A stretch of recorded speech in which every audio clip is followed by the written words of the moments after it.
À la une de ce journal, le président de la République signe à Bruxelles 2 conventions de financement d'un montant de plus de 120 millions d'euros destinées à développer des infrastructures de base essentielles à Mauritanie.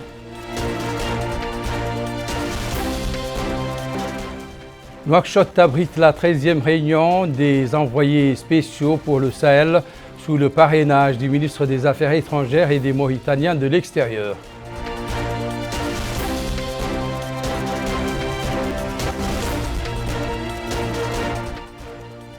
La ministre de la Santé préside avec le réseau d'experts africains francophones une rencontre sur le trachome à Mauritanie.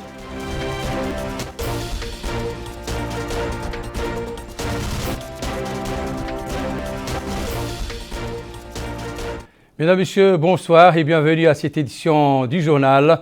Comme annoncé dans les titres, le président de la République, Mohamed Ould Cheikh Ghazouani, a signé peu après son arrivée ce soir à Bruxelles, dans la capitale belge, au siège de l'Union européenne, avec la commissaire de l'Union Ursula von der Leyen, 2 conventions de financement d'un montant global de 125 millions d'euros.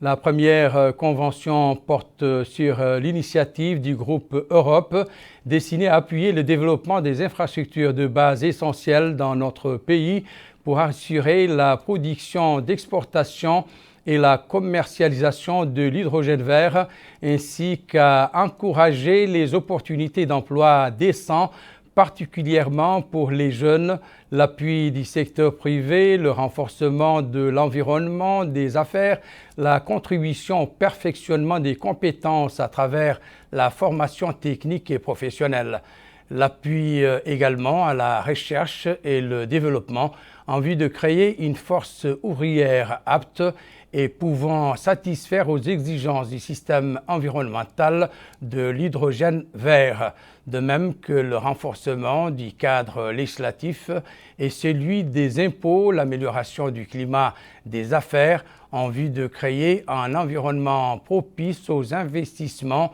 pour développer l'exploitation de l'hydrogène et les activités qui y sont liées comme l'acier vert. S'agissant de la seconde convention d'un montant d'environ 37 millions d'euros, elle porte sur le plan d'action pour l'année 2024 et devra permettre d'exécuter l'ensemble des financements estimés à 125 millions d'euros consacrés à la période 2021-2024 pour la coopération au développement dans le cadre de l'outil du voisinage, du développement et de la nouvelle coopération internationale. Le président de la République, Mohamed Ould Cheikh Ghazouani, est arrivé ce mardi soir à Bruxelles, la capitale belge, dans laquelle il participera au Global Gateway Forum organisé par l'Union européenne. Le chef de l'État a été accueilli à l'aéroport par notre ambassadeur auprès du Royaume de Belgique, Mohamed Mahmoud Ould Brahim Khalil, et des membres de la mission diplomatique accréditée en Belgique et auprès de l'Union européenne.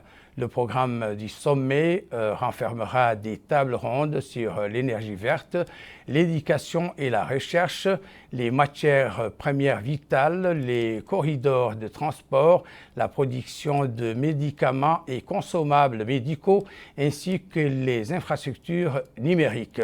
Le président de la République est accompagné au cours de ce déplacement par une importante délégation d'État. Le président de la République a quitté Nouakchott ce matin pour Bruxelles.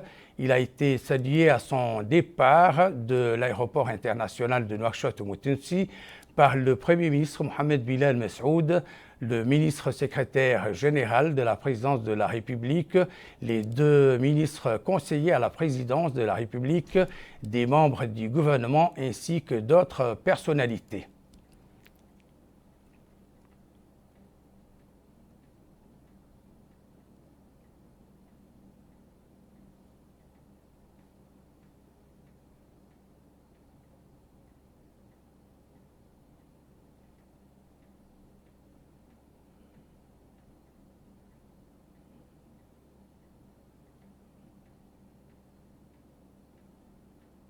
Je vous le disais dans les titres, le Centre international des conférences a abrité ce jour la 13e réunion des envoyés spéciaux pour la zone du Sahel. La rencontre présidée par le ministre des Affaires étrangères et mauritanien de l'étranger a pour but d'examiner la situation dans le Sahel sur les plans sécuritaires et de développement, entre autres questions. Récit de Melika Narli. Cette 13e réunion des envoyés spéciaux pour la région du Sahel vise à étudier la situation de la région en termes de sécurité et de développement et à examiner les problèmes soulevés dans la région et leur rechercher des solutions appropriées. Cette rencontre constitue par ailleurs un maillon important dans les domaines de la coopération multilatérale. À cette occasion, le ministre des Affaires étrangères, de la coopération et des Mauritaniens à l'extérieur a souligné l'importance de cette rencontre car elle se déroule dans une situation sensible et complexe à tous les niveaux, appelant à soutenir les efforts déployés par le président de la République, M. Mohamed Ould-Cheikh El Ghazouani, président à l'exercice du G5 Sahel, afin de renforcer l'action collective et faire face aux défis auxquels la région est confrontée à tous les niveaux. Il a souligné que cette action, déclinée en stratégie, vise à réaliser les conditions de développement et de sécurité, à améliorer les conditions de vie des populations et à soutenir la démocratie et la bonne gouvernance dans le cadre d'une coopération régionale et internationale au bénéfice de tous. M. Mohamed Salim Ould Merzoug a salué le soutien de l'Union européenne à la région du Sahel dans le cadre du partenariat multidimensionnel visant à renforcer la sécurité et la stabilité, espérant un soutien accru et un suivi efficace de la feuille de route dans ces 4 axes. Il a souligné que notre pays resterait ouvert à un dialogue sérieux, à une discussion responsable et à encourager la compréhension entre toutes les parties, soulignant que c'est la seule approche capable de réaliser les aspirations de la région à un développement global et durable dans un contexte de sécurité et de stabilité. Quant à Mme Emmanuela Derré, représentante spéciale de l'Union européenne pour le Sahel, elle a mis l'accent sur la volonté politique. C'est une parterre, comme vous voyez, qui représente vraiment la volonté politique de faire quelque chose d'important dans cette région. Et je ne peux pas oublier que ce sont des moments difficiles. C'est un moment difficile pour la région, mais aussi pour le monde. La raison pour laquelle notre événement aujourd'hui a une importance particulière est qu'on met ensemble, c'est quelque chose sur lequel on peut construire beaucoup. Parce que vous savez que les défis sont particulièrement difficiles. Je dois dire que la réunion de représentants spéciaux représente une opportunité d'introspection. On voudrait rester les partenaires les plus fiables pour le Sahel. On doit redéfinir avec les pays du Sahel notre position et notre stratégie. Je dois dire un nouveau chapitre pour le futur pour vraiment réaliser le rêve d'avoir un partenariat qui vraiment peut respecter notre principe, notre valeur et nos intérêts. On est ici et ça démontre que vraiment la famille du Sahel, de l'Union européenne, du monde, de l'organisation internationale autour de la région est vraiment solide et montre la grande volonté de participer au futur de cette région important, fondamental, qui constitue vraiment les dossiers les prioritaires pour l'Union africaine, pour l'Union européenne, pour l'ONU, pour tout le monde. Alors, je suis sûre que s'il y a toute cette volonté et engagement, on va trouver la solution ensemble. De son côté, Mme Ángeles Moreno-Bo est revenue sur la 4e Assemblée générale de l'Alliance Sahel tenue à Nouakchott et sur la volonté de conjuguer les efforts.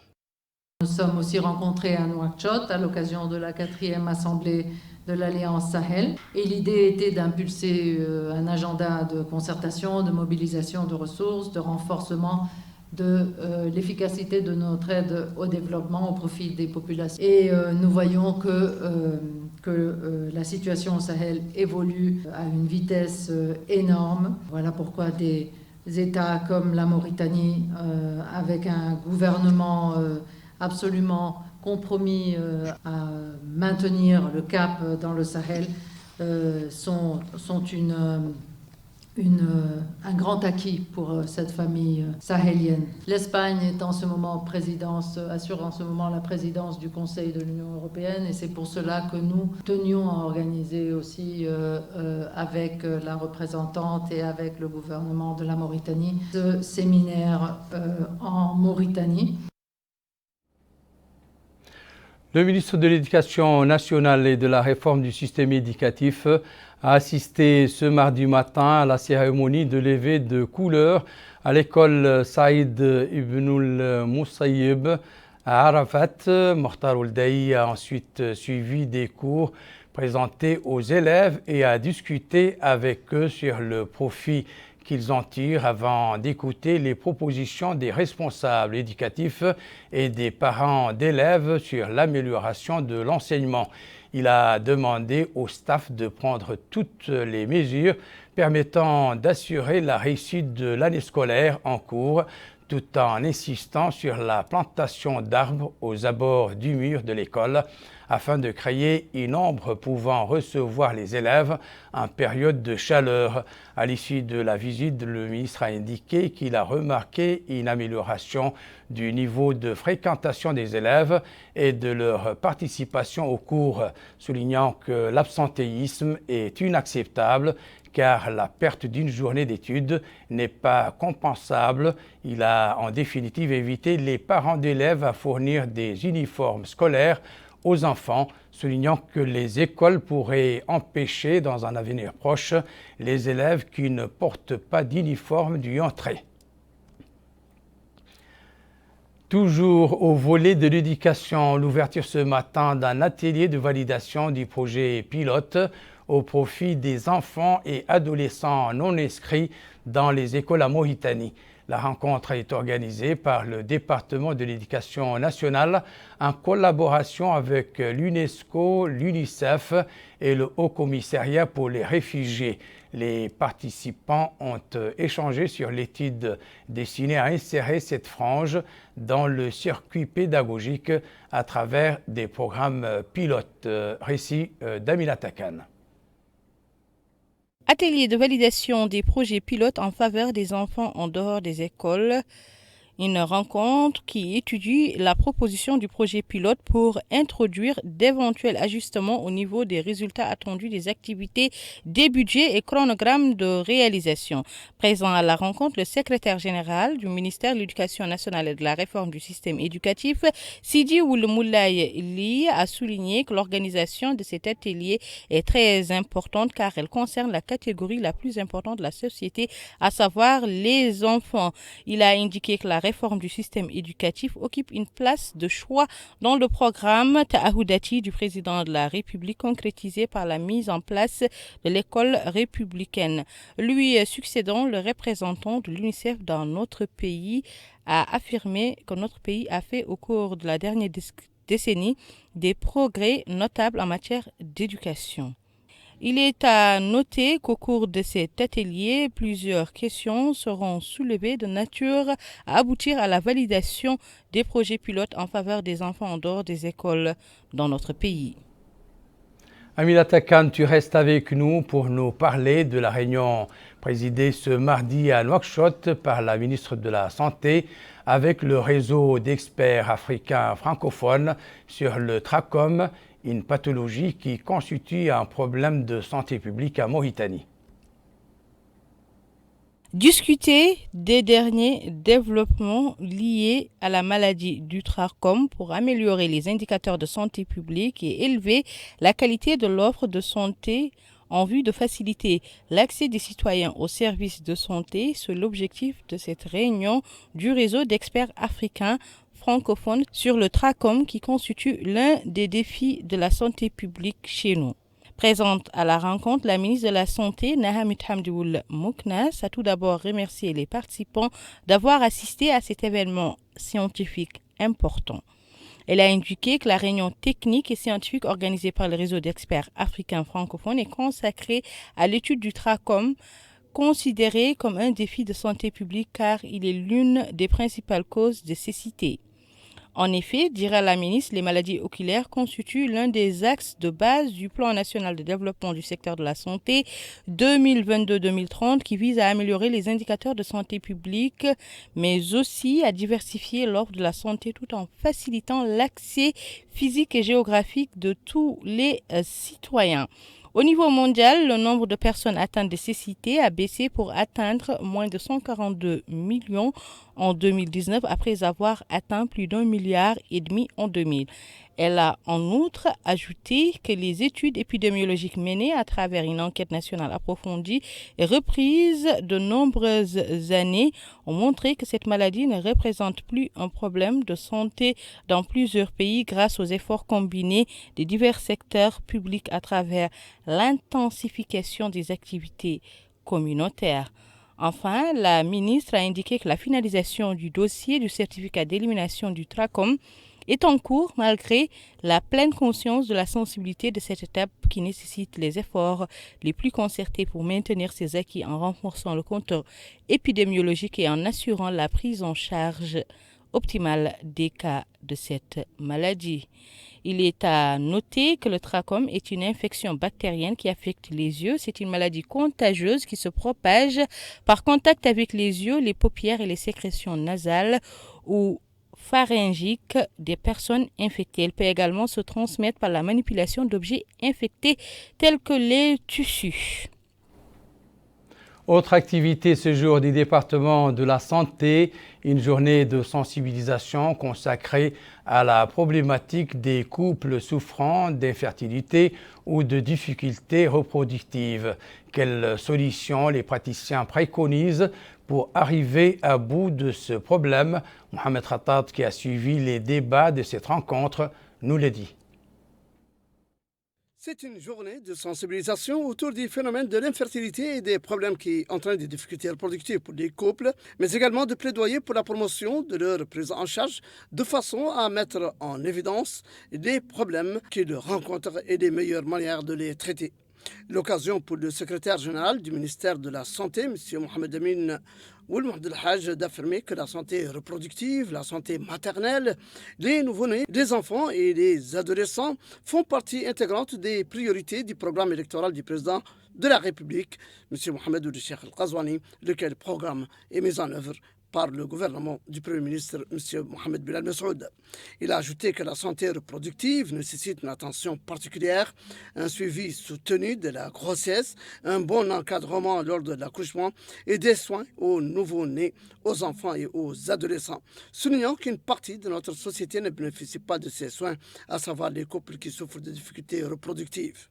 De son côté, le président de l'Association pour la santé maternelle, infantile et reproductive, M. Mohamed Salem Ould-Zain, a déclaré que son association, créée en 2007, n'a de cesse depuis lors d'organiser des missions à l'intérieur du pays afin de sensibiliser les gens à cette question en raison de son importance et du manque d'informations au niveau social, ce qui freine la discussion des questions liées à la santé reproductive. Il a indiqué que la difficulté de procréer constitue l'une des priorités du programme de l'association, soulignant que la sensibilisation et le plaidoyer pour l'amélioration des soins de santé des couples qui souffrent de ces difficultés en sont la priorité. Il est à noter que l'atelier, qui a connu une présence remarquable de leaders, d'élus et d'acteurs de la société civile, ainsi que de personnalités intéressées par le domaine, a été l'occasion de suivre des exposés sur le sujet présentés par des experts en la matière. Hier soir, le ministère de l'Agriculture a procédé au lancement de l'opération d'acheminement de plus de 160 tonnes de semences traditionnelles vers les zones de production. Cette opération s'inscrit dans le cadre de l'appui aux agriculteurs. Yed Alifal. 167 tonnes de semences sont acheminées par ces camions à l'intérieur du pays dans le cadre de la campagne agricole 2023-2024. La cérémonie de lancement de cette opération de transport de semences traditionnelles au niveau des zones de production a été présidée par le directeur du développement des filières agricoles au ministère du Développement rural. Il a déclaré à cette occasion que ces semences ont été transportées au moment opportun au profit de grandes surfaces agricoles à exploiter à cette occasion. Il a rappelé qu'un premier lot a été acheminé au 6e et 7e mois qui ont profité aux zones qui avaient connu des pluies. Un second lot a également été acheminé au mois d'août et ces cargaisons sont le 3e et dernier. Les semences traditionnelles permettent le développement d'une agriculture résiliente et sont adaptées au climat local.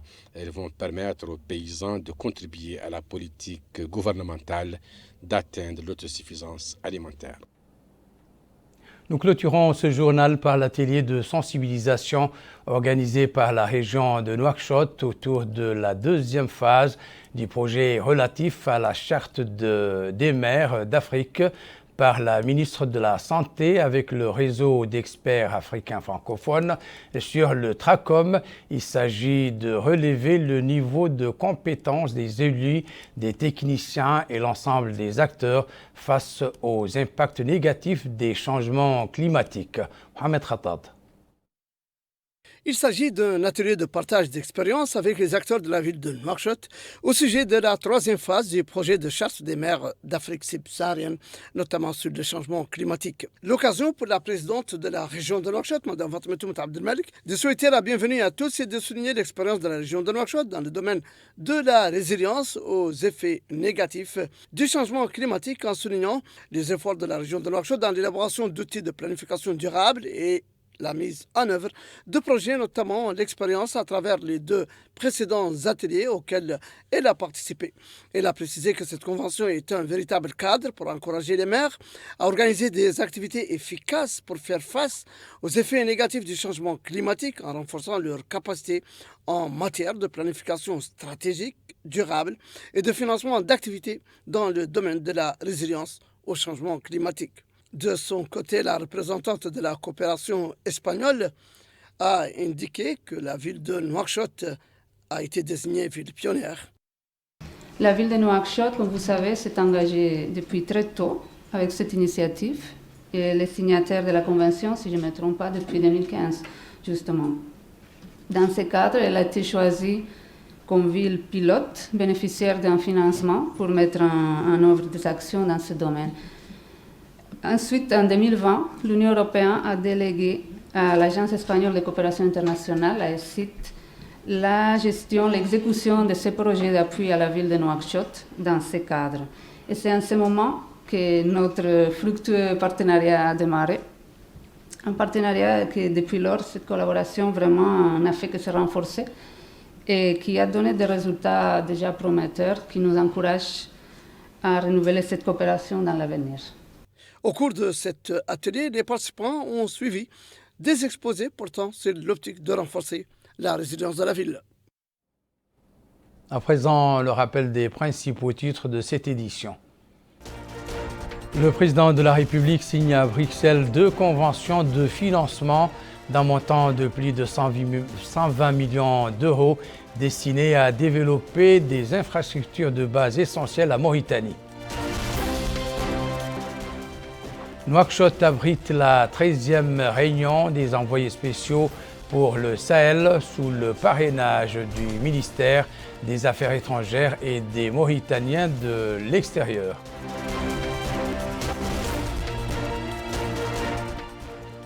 La ministre de la Santé préside avec le réseau d'experts africains francophones une rencontre sur le TRACOM à Mauritanie.